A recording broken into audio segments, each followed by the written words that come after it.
તો મોટા મહાનગર, ગામડા અને પછી નાના નગરોમાં પણ કોંગ્રેસના સુપડા સાફ થઈ ગયા।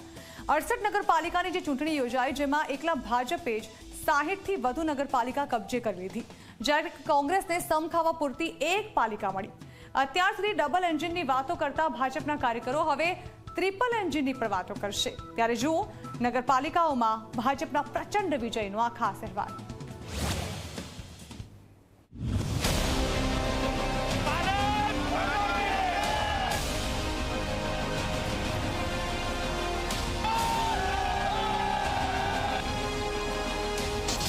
સંપૂર્ણ રીતે કોંગ્રેસનું ક્લીન સ્વીપ કરવામાં આવ્યું છે।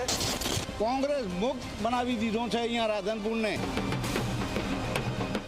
ગામડા અને મોટા શહેરો જ નહીં, નાના નગરો પણ ભાજપે પોતાના કબજામાં કરી લીધા છે।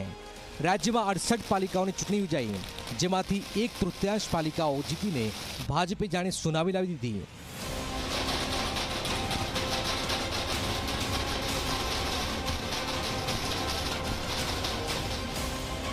વડાપ્રધાનશ્રીનો કાર્ય મંત્ર છે સૌનો સાથ, સૌનો વિકાસ, સૌનો વિશ્વાસ અને સૌનો પ્રયાસ।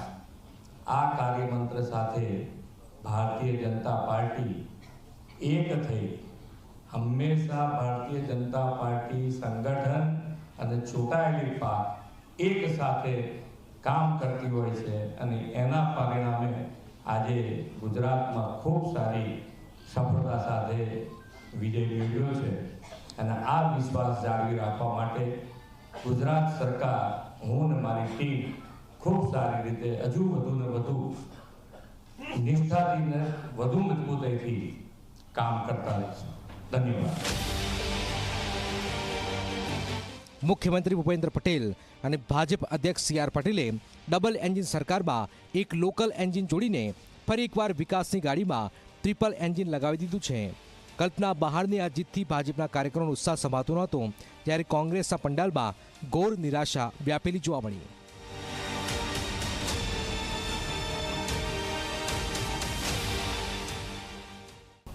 51 સીટો ગયા વખતે નગરપાલિકાની ભારતીય જનતા પાર્ટી પાસેથી આ વખતે 14નો વધારો થયો છે। 60 સીટો અમે ક્લિયર કટ જીત્યા છે, જંગી બહુમતી સાથે જીત્યા છે અને 5 સીટોની અંદર જે કેટલાક અપક્ષ છે એમણે અમને ટેકો આપવા માટેને વાત કરી છે।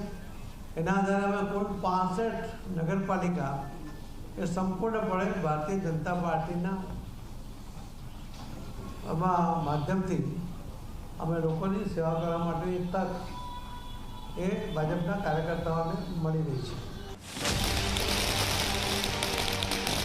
68 પાલિકાઓમાંથી કોંગ્રેસને માત્ર સમખાવા પૂરતી એક સલાયા પાલિકા જીતવામાં સફળતા મળી। જો કે આ જીત કોંગ્રેસ માટે જીત કરતા નાલીશી વધારે છે, કેમ કે વિધાનસભામાં કોંગ્રેસ પાસે જેટલા ધારાસભ્યો છે અને પક્ષમાં જેટલા કાર્યકારી અધ્યક્ષો છે, એટલી પાલિકાઓ જીતવામાં પણ કોંગ્રેસનો પંજો કમજોર પડ્યો છે। હાલની સ્થિતિ પ્રમાણે ગુજરાતમાં કોંગ્રેસ પાસે 12 ધારાસભ્યો છે, 7થી વધુ કાર્યકારી અધ્યક્ષો છે। એક ધારાસભ્ય વધારે નહીં, પરંતુ એક નગરપાલિકા જીતાડી હોત તો પણ 12 પાલિકા કોંગ્રેસના ફાળે આવતી। તો તેની જવાબદારી સોંપાઈ હતી તે કોંગ્રેસના કાર્યકારી અધ્યક્ષો પણ કંઈ કરી શક્યા નથી। કોંગ્રેસ માટે આ પરિણામ આઘાતમાં સરી પડવા સિવાય કંઈ જ નથી।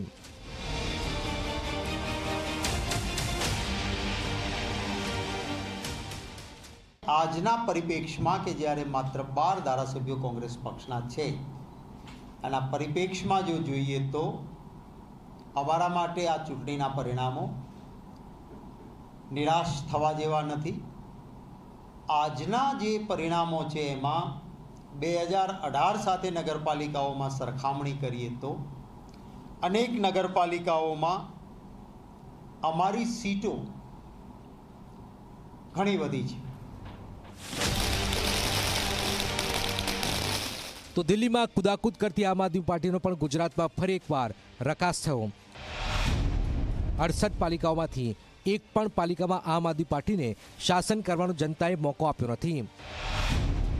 એક મોકો કેજરીવાલના સૂત્ર સાથે આવેલી આપને એક મોકો આપના બદલે મતદારો આપને જોરદાર મુક્કો આપ્યો છે।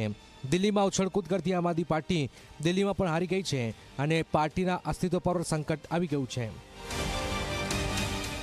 आम आदमी पार्टी ने पहली बार स्थानिक स्वराज्य का चुनाव लड़ा, उसमें 2 नगर निगम में तकरीबन हम विपक्ष की भूमिका में आ चुके हैं, जो पहले कभी नहीं थे.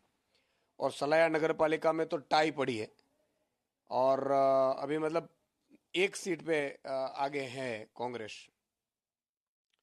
तो मैं मान रहा हूँ कि करजण और सलाया नगर पालिका में हम विपक्ष में भूमिका में आए हैं. तहसील पंचायत की जो चुनाव है उसमें से ज़्यादातर आम आदमी पार्टी, जो गांव में आम आदमी पार्टी को बहुत अच्छा मिला है. दूसरी नगर पालिकाओं को मिलाकर कुल हम 35 सीट पे आम आदमी पार्टी ने परचम लहराया है. ये बहुत ही उम्मीद है. આમ આદમી પાર્ટીની એક પણ જગ્યાએ સત્તા નથી આવી, પણ તેમને પ્રદેશ અધ્યક્ષ સરખાઈ રહ્યા છે. આંગળીના બેડે ગણી શકાય તેટલી બેઠક તેમણે જીતી છે. તેઓ ખુશખુશાલ છે અને પ્રજા અને કાર્યકરોને અભિનંદન પણ આપી રહ્યા છે. આ પાર્ટી ગુજરાતમાં કંઈક આજકાલની નથી. 2014થી સતત ગુજરાતમાં ચૂંટણી લડી રહી છે, છતાં પણ જોઈએ તેવું કોઈ પ્રદર્શન તે કરી શકી નથી. ન તો તે કોઈ મોટો અપસેટ સર્જી શકી છે, છતાં પણ હાલ તે ખુશ છે. બીજી તરફ દેશની સૌથી જૂની પાર્ટીની આવી દશા થશે તેવી કલ્પના કોઈએ પણ કરી શકી નથી. કોંગ્રેસ હવે જડમૂળથી બદલાવ કરવાનો સમય આવી ગયો છે. Bureau report, Zee media.